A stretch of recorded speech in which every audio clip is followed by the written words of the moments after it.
एआयची तुलना आपण नेहमी अणुशक्तीशी अणुबॉम्बशी करतो. त्याला दोन फेसेस आहेत, एक संवारक आणि एक काही उद्धारक म्हणा, रचनात्मक म्हणा, ॲलन ट्युरिंग, ज्याच्या नावाचा पुरस्कार दिला जातो ए आयमध्ये उत्कृष्ट संशोधन करणाऱ्या माणसाला प्रत्येक वर्षी. ए आय समिट हे जनरल नाव आहे, सामान्य नाव आहे.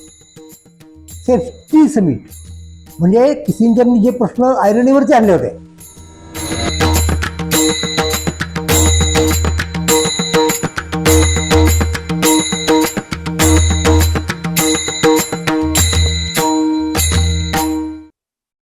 नमस्कार, मी सदानंद मोरे. महाराष्ट्र मंथन अंतर्गत आळंदी ते सिलिकॉन व्हॅली व्हाया नेवासा यामध्ये मी आपलं मनापासून स्वागत करतो. या मालिकेमध्ये आपण ए आयच्या संदर्भात काही विचार करत आहोत आणि आपल्याला एक गोष्ट सांगायला पाहिजे की हा जो विचार आहे आपला, हा सर्वांगीण विचार आहे. कुठल्या अर्थाने म्हणजे बघा, ऐतिहासिक, भौगोलिक, समाजवैज्ञानिक, तात्विक, नैतिक, तंत्रवैज्ञानिक, कलात्मकता या माणसाच्या सगळ्या व्यवहारांच्या दृष्टिकोनातून आपण या ए आय नावाच्या गोष्टीकडे पाहत आहोत. आपल्याला तो सर्व बाजूंनी समजावून घ्यायचा आहे. म्हणून आपल्याला कधी कधी कालक्रम ज्याला म्हणतो आपण, तो थोडा बाजूला ठेवून मध्येच काहीतरी सांगावं लागतं. आत्ता आपण जो कालक्रमाने विचार करत आहोत या उपमालिकेमध्ये ए आयचा, तो म्हणजे कल्पना आहे आपल्याला कशा पद्धतीने आपण पुढे पुढे पुढे जात राहिलो. आजची चर्चा काय सुरू आहे आणि हेनरी किसिंजरने त्याच्यात कुठल्या प्रकारचं इंटरव्हेन्शन केलं त्याच्या त्या दोन मुख्य पुस्तकातून. पण आत्ता आपल्याला इंटरव्हेन्शन का करायचं आहे वेगळ्या प्रकारचा आत्ता, म्हणजे कालाच्या दृष्टिकोनातून. त्याचं कारण असं आहे, त्याचं खरं तर दोन कारणं आहेत. आपण त्याचबरोबर ट्रम्प कार्डही चालवतोय आणि या दोन गोष्टी आपल्याला जोडून घ्यायच्या आहेत. तर दोन महत्त्वाच्या गोष्टी काढल्या. त्यातली ए आयच्या संदर्भातली पहिल्यांदा सांगतो. ती कोणती की गेले 4 दिवस, आज तारीख 21 आहे, 21 फेब्रुवारी, आणि त्या दिवशी मी हे करतोय, आजचं रेकॉर्डिंग करतोय. पण गेले 4 दिवस 20च्या अगोदरपासून नवी दिल्लीमध्ये भारताने यजमानपणा घेऊन भरवलेलं एक summit, A I impact summit असं तिचं अधिकृत नाव आहे, ती भरली होती. तर तिचा आपल्याला विचार करायला पाहिजे. हा एक मुद्दा आहे, कारण ती लेटेस्ट घटना आहे या सगळ्या ए आयच्या चक्रामध्ये. आणि दुसरा मुद्दा कोणता की कालच ट्रम्प साहेबांच्या टेरिफ धोरणावरती सुप्रीम कोर्टाने अमेरिकेच्या आक्षेप नोंदवला आणि ते रद्द करण्याचा आदेश, निकाल दिला. आणि त्यामुळं ट्रम्प खूप चिडले. त्यांनी त्या पत्रकार परिषदेमध्ये, मी काय कोणाला जुमानणार नाही, न्यायालय पण जुमानणार नाही, माझ्याकडे दुसरे मार्ग आहेत वगैरे वगैरे वगैरे, त्या तपशिलात मी आत्ता तरी जाणार नाही, ही गोष्ट स्पष्ट केली. आणि त्यामुळे आता अमेरिकेमधला अंतर्गत वाद जो आहे, म्हणजे दोन पक्षांमधला तर तो वाद असतो, तो पहिल्यापासून चालत आलेला आहे. ते डेमोक्रॅटिक मंडळी आणि रिपब्लिकन मंडळी, आणि अनेक लोकांचा ट्रम्पच्या धोरणांना, म्हणजे आर्थिक धोरणांसह अनेक धोरणांना विरोध आहे. राजकीय इन दी सेन्स, अमेरिकेची जी घटना आहे त्या घटनेला सोडून हे सगळे वागतायत. परत त्या तपशिलात जायला नको, पण तो विरुद्ध निकाल गेला ट्रम्पच्या. त्यामुळे ट्रम्प आता खूप अस्वस्थ झालेले आहेत. आणि याच्यानंतर त्यांनी ताबडतोब जागच्या जागी, म्हणजे वेळच लागू द्यायचं नाही, त्या निकालाचा सूर म्हणून की काय 10% ग्लोबल टेरिफ आत्ताच लावून टाकतो म्हणून ते सुद्धा त्यांनी जाहीर केलं. ही आजची गोष्ट आहे.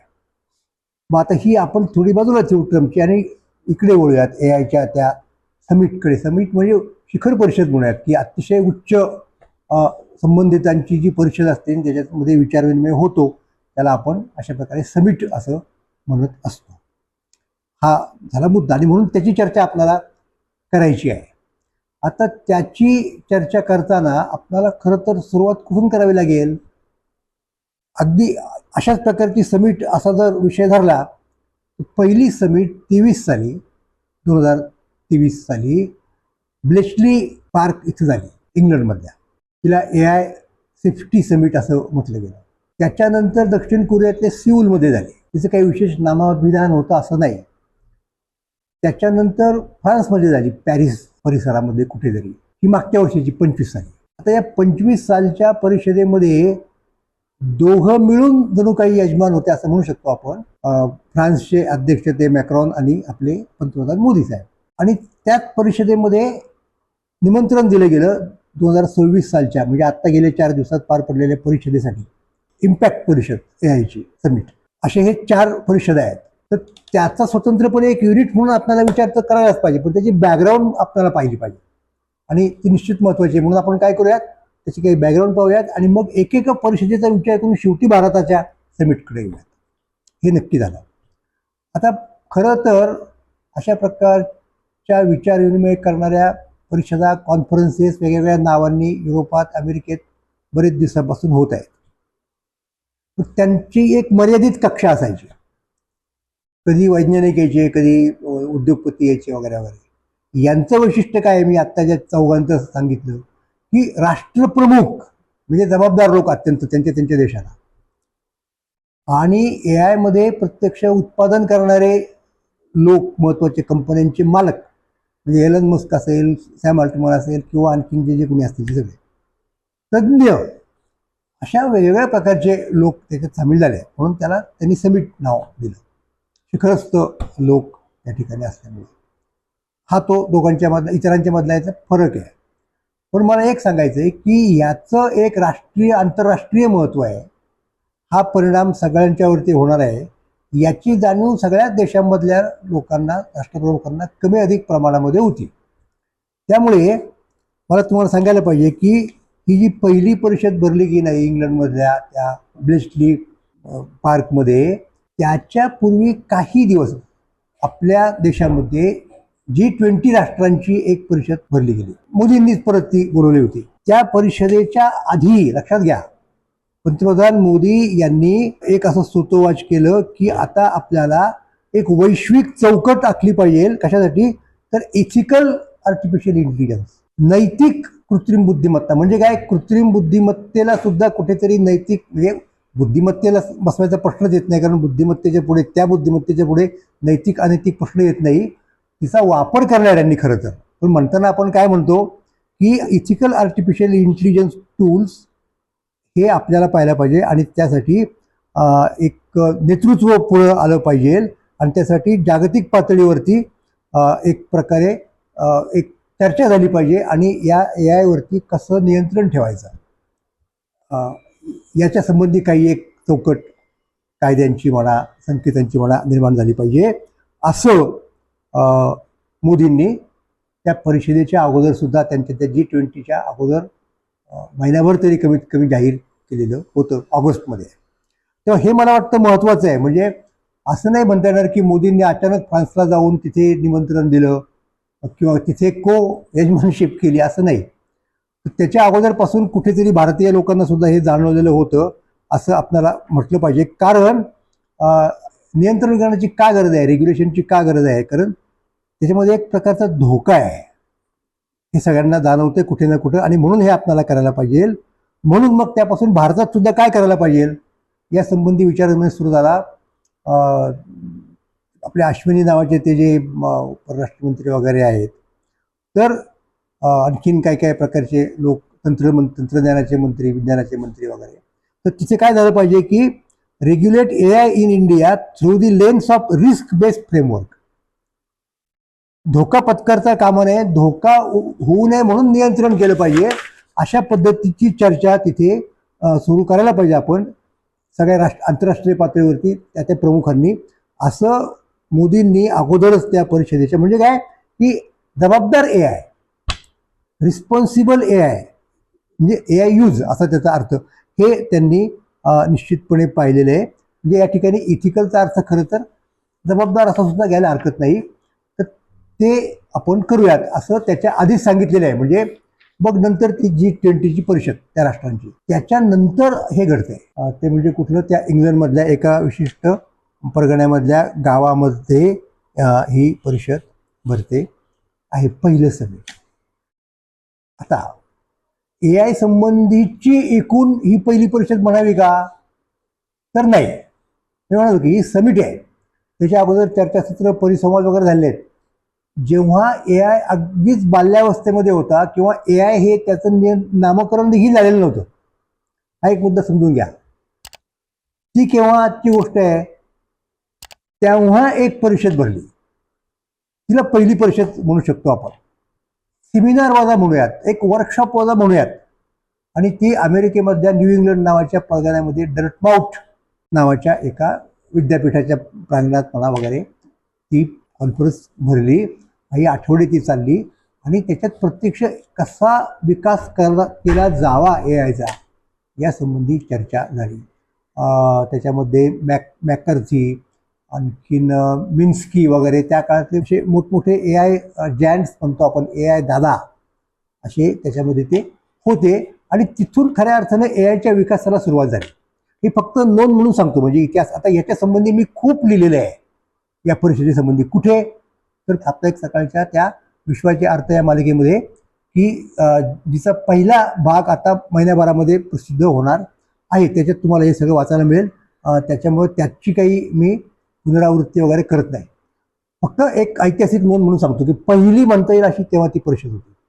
पण मग इथे या गावामध्ये का घ्यायची वेळ यावी हा खरा मुद्दा आहे. कोणत्या गावामध्ये मी आता जिथं प्रत्यक्षामध्ये पहिली परिषद, जिला ए आय सेफ्टी परिषद असं नाव दिलं गेलं, आणि मी म्हणालो त्याप्रमाणे ते गाव, तिथे खऱ्या अर्थानं ए आयचा जन्म झाला असं म्हणता येईल. ए आय नाव नव्हतं, नावं वेगळी होती. आणि या जन्मासंबंधी सुद्धा आपल्याला थोडं काही सांगायला पाहिजे. परत जे मी पूर्वी त्या लेखमालेमध्ये आणि आता येणाऱ्या पुस्तकामध्ये बऱ्यापैकी सांगितलेले आहे. पण आत्ता याचा डायरेक्ट संबंध असल्यामुळे या समिटशी, कारण चौथी समिट आहे, त्यात पहिली तिथे भरली. तिथे ती का भरली, तिला बर्थ प्लेस मानलं जातं, जन्मस्थान मानलं जातं. ए आय नावाच्या एका कॉम्प्लेक्स अशा गोष्टीचं मानलं जातं. आता मला आणखीन एक गोष्ट आपल्याला सांगायची आहे आणि जी मला अत्यंत महत्त्वाची वाटते. त्याच्याकडे कोणाचं लक्ष गेलं नाही अजूनपर्यंत. ते काय माहिती आहे का, एका बाजूला इकडे ए आय सदृश असं काहीतरी निर्माण होत होतं आणि त्याचा उपयोग केला जात होता. कुठे आणि कशासाठी, दुसऱ्या महायुद्धासाठी. दुसऱ्या महायुद्धामधले मुख्य प्रतिस्पर्धी अर्थात इंग्लंड आणि जर्मनी. आणि ती विमानं, त्या आगबोटी, ती शस्त्रास्त्र डिप्लॉईंग करणं इकडं तिकडे, या सगळ्या गोष्टी शत्रू पक्षानं हे आपल्याला कळावं म्हणून त्यांचं हेर खातं दोघांचे सक्षम आणि दक्ष असायचं. आता जर्मनीमधले लोक ज्या वेळेला आपल्याच सहकार्याला, म्हणजे उदाहरणार्थ एक सैन्यामधला कॅप्टन असेल, तो मेजरला किंवा मेजर त्याच्यावरच्या जनरलला असं काहीतरी कळवीत असेल तारायंत्राच्या माध्यमातून वगैरे वगैरे, टेलिफोन करून वाटेवर, ते नेहमीच्या भाषेत कसं सांगणार ना, कारण ते जर दुसऱ्यांनी कुणी ऐकलं, आणि त्याही यंत्रणा सज्ज आहेत ना त्या गोष्टी ऐकायला, विज्ञानाची प्रगती तेव्हा झालेली आहे, तर त्याला कळेल आपण काय करणार आहोत. बरं, संदेश तर दिलाच पाहिजे, हुकूम तर दिलाच पाहिजे. मग अशा एका भाषेमध्ये द्यायचा की ज्याला आपण कोड लँग्वेज म्हणूयात, ती निर्माण केली. टिप्टो ती निर्माण केली, जर्मनीने केली, इंग्लंडची असेल असं त्या टप्प्यात. तर तो मेसेज आपणाला तेव्हाच कळाला, तर त्याचा प्रतिकार कसा करता येईल त्या पुढच्या हल्ल्याचा, हे आपण ठरवू शकू. म्हणून इंग्लंडनी एक यंत्रणा उभारली की या प्रकारच्या मेसेजेसचा अर्थ लावायची यंत्रणा, हा मुद्दा आहे. आणि तो अर्थ लावणं शेवटी माणूसच अर्थ लावणार, पण माणसाच्या मर्यादा आहेत अशा प्रकारचा अर्थ लावण्यामध्ये, त्याला वेळ लागेल आणि तेवढा वेळ कोणाला आहे. म्हणून तशा प्रकारची काही यंत्र तयार करता येतील का, असा तो प्रयत्न सुरू झाला. आणि त्यासाठी स्वतंत्र एक, आता त्याला प्रयोगशाळा म्हणायचं की प्रोजेक्ट म्हणायचं वगैरे, ते तुम्ही ठरवा, त्या प्रसिद्ध ठिकाणी केलं गेलं. आणि ती मला असं वाटतं अत्यंत फार महत्त्वाची गोष्ट आहे. आणि त्या गावाचं नाव ब्लेचली पार्क. हे मध्ययुगीन काळातलं एक प्रकारचं सरंजामशाहीच्या याच्यातलं गाव होतं, निसर्गरम्य वगैरे वगैरे होतं. आणि तिथेच काय केलं, लंडन सोडून तिकडे जायचं कारण काय? त्याचं कारण असं आहे, तर लंडनवरती केव्हाही बॉम्ब वर्षाव होत होते, तर तिथे तसं करणं रिस्की ठरेल. म्हणून लंडन पासून दूर एक 100-1 किलोमीटर समजा अशा ठिकाणी एका विस्तृत 50 एकर जमिनीवरती ते ऑफिस, ते प्रोजेक्ट, ते प्रयोगशाळा, जे जे काय असेल ते उभारलं गेलं. हा महत्वाचा मुद्दा आहे. आता दुसऱ्या कुठल्या गोष्टीची तुलना करायची मला, जी आजही रिलेव्हंट आहे. एआयची तुलना आपण नेहमी अणुशक्तीशी, अणुबॉम्बशी करतो. त्याला 2 फेसेस आहेत, एक संवारक आणि एक काही उद्धारक म्हणा, रचनात्मक म्हणा. आणि ही तुलना झालेलीच आहे, आपणही करत आलो आपल्या याच्यामध्ये. आणि विशेषतः किसिंजर असं काय सांगत होते त्या कॉन्टेक्स्टमध्ये हे आपण पाहिलं. तर ती म्हणजे अणुशक्ती. आता आधी अर्थात यांचं हे सेंटर सुरू झालं ब्लिस्टली गावामधलं. आता त्याच वेळेला नव्हे, थोडा उशिरा, जेव्हा अमेरिका त्या युद्धात पडली, तेव्हा मॅनहॅटनमध्ये अणुबॉम्ब तयार करण्याचं प्रोजेक्ट सुरू झालं. या 2 ज्या शक्ती आहेत माणसाच्या, त्या एकाच वेळी जणू काही निर्माण होत आहेत आणि त्यांचं बॅकग्राऊंड एकच आहे, ते म्हणजे दुसरं महायुद्ध. दुसरं महायुद्ध झालं नसतं तर अणुबॉम्ब निर्माण होण्याची शक्यता फार कमी होती, किंवा तरी उशिरा झाला असता समजा पुढच्या एखाद्या युद्धाच्या वेळेला. आणि दुसरीकडे आर्टिफिशियल इंटेलिजन्स नावाच्या गोष्टीला सुद्धा चालना मिळण्याची शक्यता फार कमी होती. हे जे काही घडलं ना, म्हणजे बट फॉर म्हणतो आपण सेकंड वर्ल्ड वॉर, त्याच्याशिवाय हे काही झालेलं नसतं. तर हे झालं. आता त्यावेळेला इंग्लंड, अमेरिकेत माहिती असं काय कारण आहे तिकडे काय चाललंय ते, आणि याची तर सुरुवात झालेली नव्हतीच. ती नंतर वर्षभराने वगैरे अमेरिका प्रत्यक्ष त्या युद्धात पडल्यानंतर झाली, हे सुद्धा आपण जाणतो.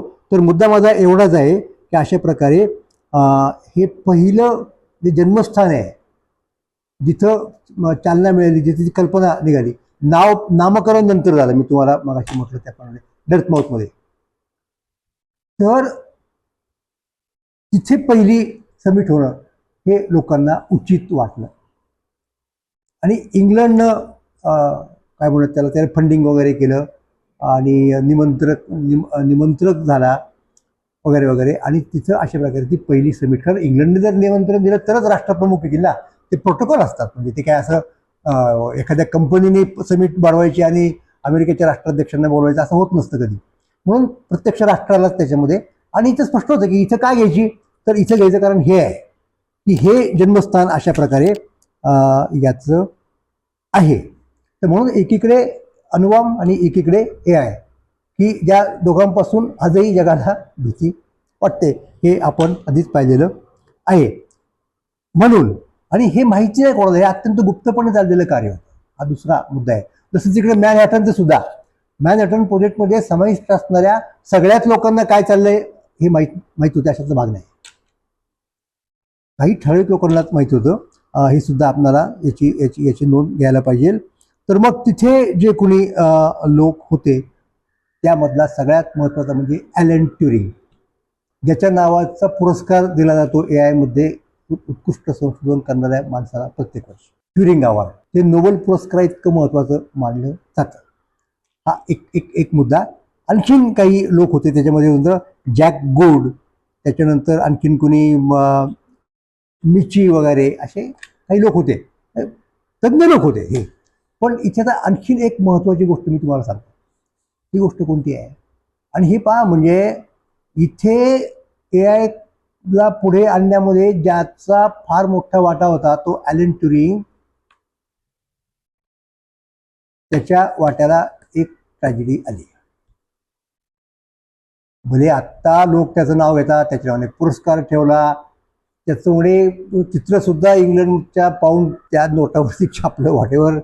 पण तो पुढचा मुद्दा आहे. प्रत्यक्षात त्याला त्याच्या काही विशिष्ट वर्तनावरून, व्यवहारावरून त्याला शिक्षा वगैरे करण्यात आली. तो तुरुंगातच गेला, काय काय गोष्टी सांगितल्या जातात.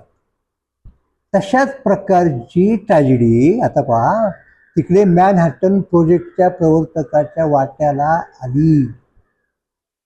काय करणार अर्थात, त्याचं नाव रॉबर्ट ओपनहायमर. आणि त्याला कुठेतरी रशियाला तो माहिती पुरवतोय, त्याचं कम्युनिस्टांशी लागेबांधे आहेत असा संशय घेऊन तो तिथे एक दुसरा मॅकार्थी होता, ज्यानं ते काय म्हणत त्याला शुद्धीकरणाची योजना राबवली. अजिबात मार्क्सवादी विचारांचा मागमूस सुद्धा राहता कामा नये अमेरिकेमधून. पण ज्याच्या ज्याच्यावरती संशय घेता येणं शक्य आहे की तुझं काही ना काही संबंध आहे, तू थेट पार्टी मेंबर असशील किंवा नसशील, पण तू सहानुभूतीदार असू शकतो, तू सहप्रवासी असू शकतो. ते कम्युनिस्टांनीच तयार केलेले टेक्निकल शब्द आहेत बरं का. तो वेगळा मुद्दा परत. तर तसं थोडं जरी वाटलं तरी त्याच्यावरती कारवाई करायची. तर असा खटला भरण्यात आला, कमिशन नेमण्यात आलं याच्या संदर्भामध्ये ओपनहायमरच्या, आणि त्याचं सिक्युरिटी चेक ज्याला म्हणतो की नाही आपण, त्याच्यावरती मर्यादा घातल्या. जे त्यांनी स्वतः निर्माण केलं तिथं त्याला प्रवेश मिळेल असं झाला.